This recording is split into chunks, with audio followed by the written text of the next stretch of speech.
Magandang araw. Nandito na naman po tayo. Ang topic naman po natin ngayon is mga Gen Z. So, since graduation ngayon at pasok na uli. So, yung mga senior high school dyan, so naka-decide na siguro kayo kung anong STEM ang kukunin nyo. Pero siyempre ako, ang advocacy ko is to go technology, di ba? So, ini-encourage ko mag-IT, mag-tech, ang mga senior. Pero dapat, kailangan sa junior high, nagde-decide na kayo. Mahirap kasi yung hindi pa kayo nagde-decide kasi mahirap na dahil wala kayong direction.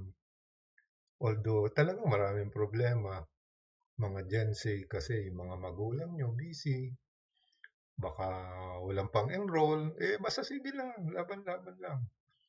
Basta mangarap, wala namang problema kung mangarap. Basta kailangan may aim kayo, kung hindi man makuha, di hindi. Pero kung nakuha nyo, di good. At least nangarap at nagsumikap. So talakayin ngayon natin, kasi ako noon, nung ako, walang nagturo sa akin na kasi ang uso noon, uy, magsiman ka kasi ang seaman, mag-kapitan sa barko, malaking sweldo. Siyempre ako, confused. O sige na, di malaking istorya bago ako na, di ba nakwento ko na naman sa inyo paano ako napunta sa technology.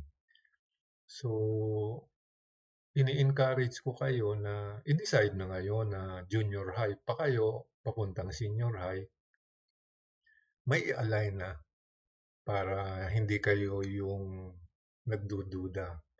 Para siyempre, sa technology, kailangan yung mag-align na at mag-practice na kayo kung ano yung gusto nyo. Not necessarily magaling kayo sa math o magaling sa logic. Basta hilig nyo. Kung ano yung hilig nyo, ini-encourage ko kayo kasi ang tech medyo challenging. Doon sa mga taong gusto ang challenge, so technology, gusto yung malalaking sweldo pagdating ng araw, eto yon. At saka makakatulong tayo sa ating bansang Pilipinas, lalo kay mga Gen Z. Kayo yung mga future technology expert. So, ini-encourage ko kayo mag-IT or mag-technology.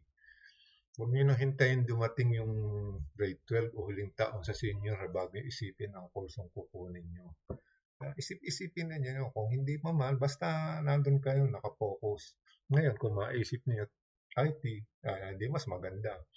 So, na-impluensyahan ko kayo. Pwede namang hindi. Kasi kung ang leaning talaga nyo is nursing or behavioral science, okay lang naman din. Basta ang mahalaga, may focus kayo. Kung hindi man kayo gusto ng IT or tech, magplano. Yun lang naman sa akin. Baka gusto nyo mag-tech, di sige.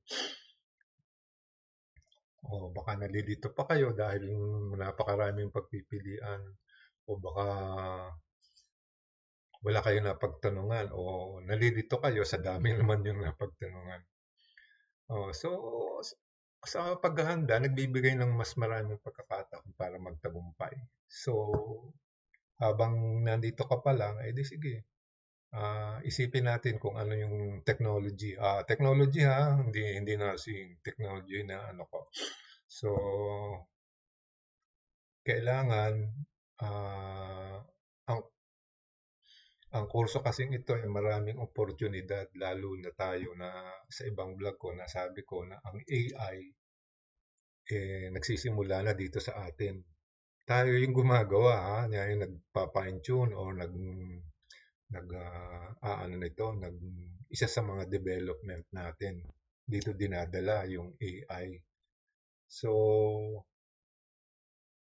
huwag niyong hahadlangan yung gusto niyo o kung siyempre kung lead na kayo sa technology, sa IT,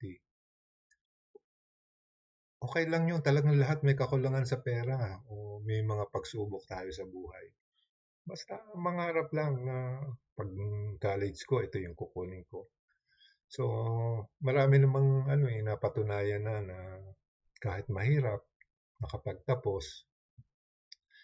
Marami ring mayaman na nakapagtapos, maraming mayaman din na hindi nakapagtapos, at maraming mahirap din na hindi nakapagtapos. Kasi nga may kanya-kanyang issue.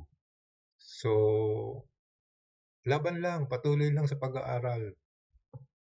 Tapos, hindi naman kailangan perpekto ang sitwasyon natin ngayon. Ang mahalaga ay magsimula kayo ngayon. So, kung naisip niyo ng IT, di sige, paano ba maganda ng IT?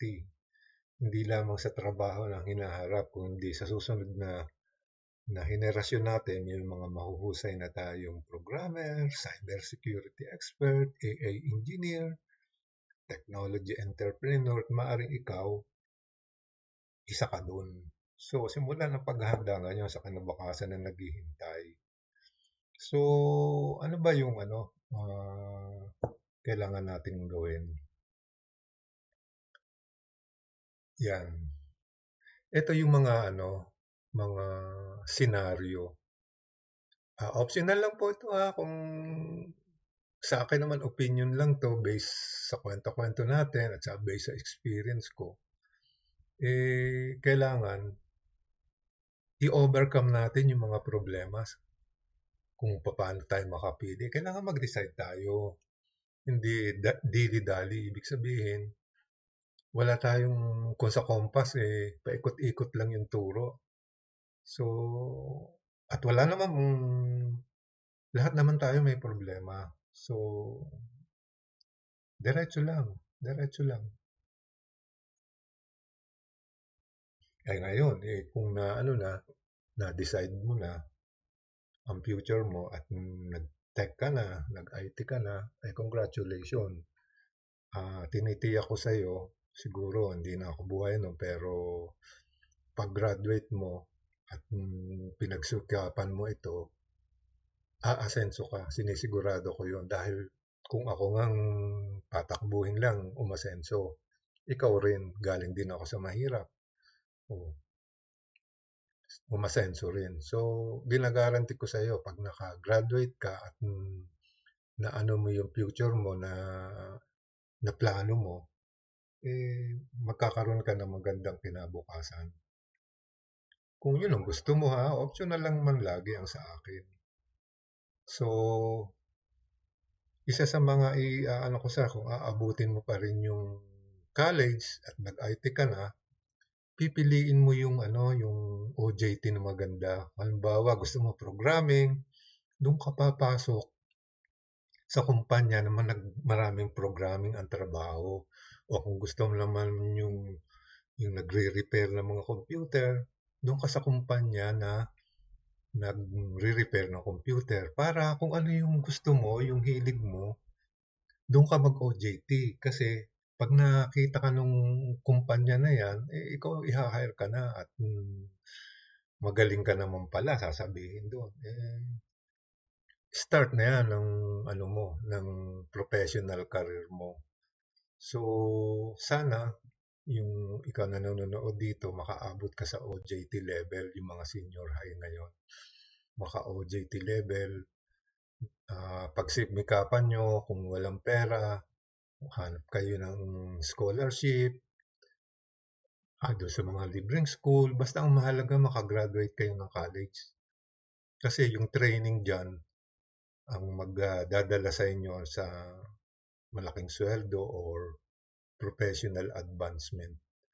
So, congratulations kung napili nyo na ang mag-IT. At ako'y natutuwa kahit isa man o dalawa man lang na encourage ko at siguro in the future at nakagraduate ng IT, siyempre marami naman nag-IT. Puno nga yung mga college at university natin sa graduate ng IT. So, hindi lang naman ang gusto ko lang naman maka-encourage pa sa dami. Kasi nga, in the future, malaki ang pangangailangan ng IT dito dahil nga ng pagpasok ng AI. So good luck. Hanapin niyo yung magandang university kung hindi kaya sa mga government university. Lahat ng training i-avail nyo. Basta makagraduate kayo ng college at pasok kayo ng first job no. Natutuwa ako kahit hindi ko kayo nakikita. So maraming salamat po sa inyong lahat.